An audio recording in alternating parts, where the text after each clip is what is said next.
This is a quick video to show the RODE NT1-A condenser microphone connected into the IC-7700, the FTM400, and also an older IC-271.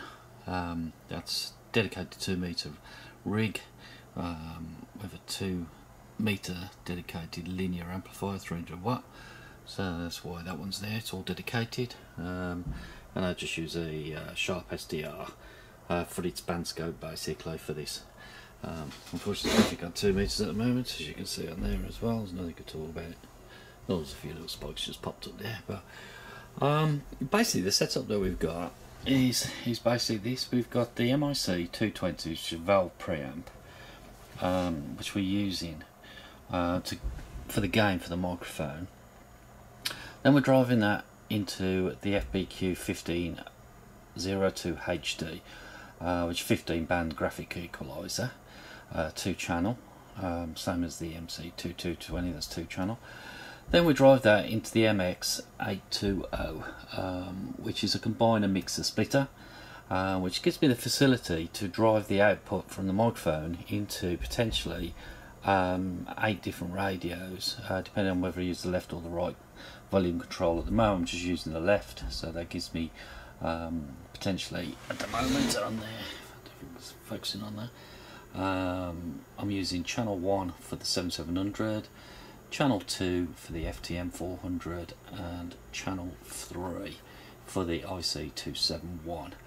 Now I'm only using the left hand output of it, which can be seen by this image here.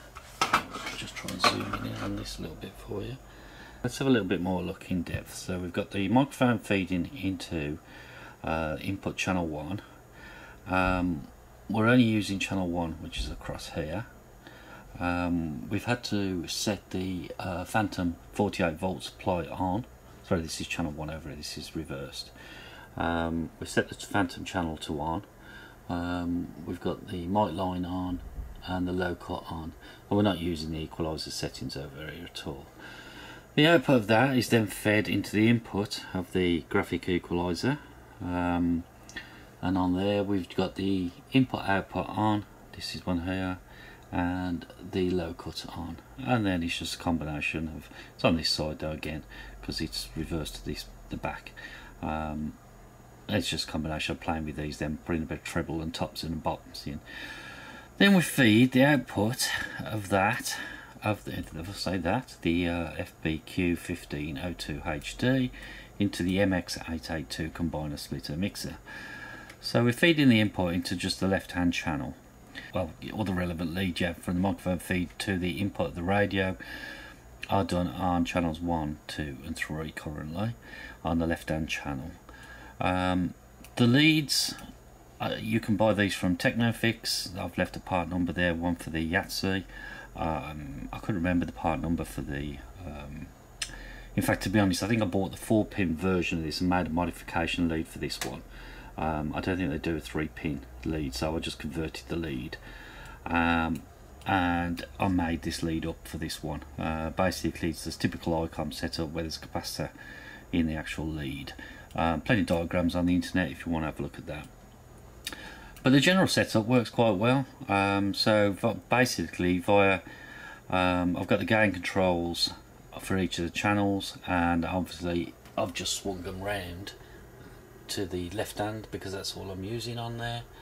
And if I now do a little quick chat into the microphone, testing 1 2 3 4 5 5 4 3 2 1 1 2 1 2, and then basically adjusting the gain controls, I can set the ALC up levels on the IC-7700, the gain on the FTM400 mic input, and also again for the IC-271.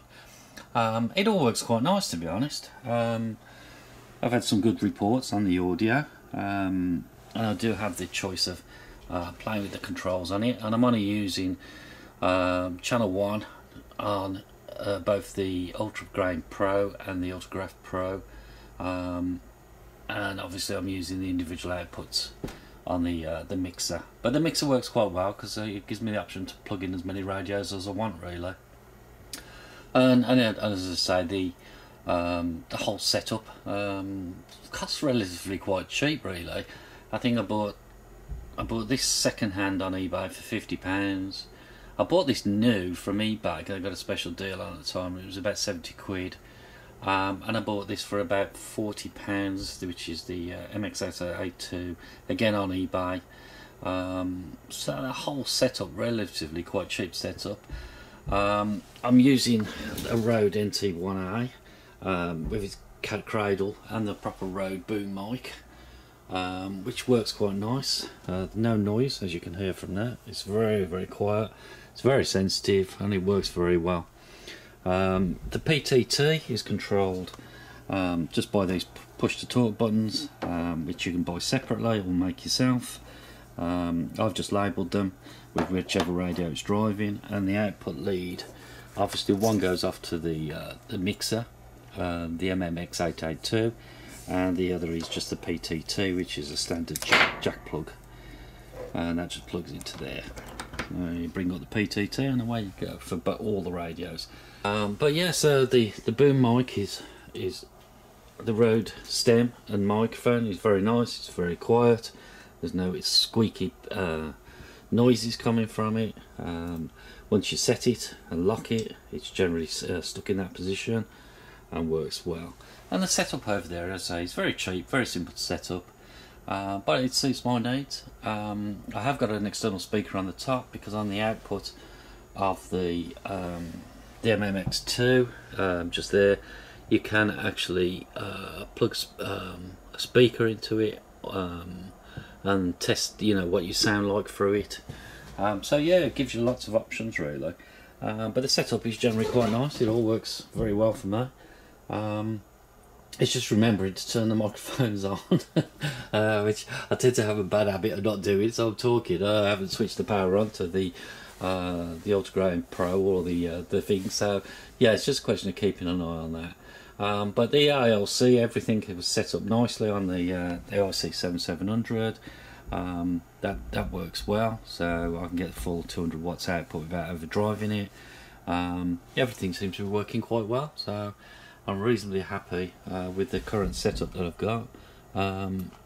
This setup, as I say on here, seems to do the thing.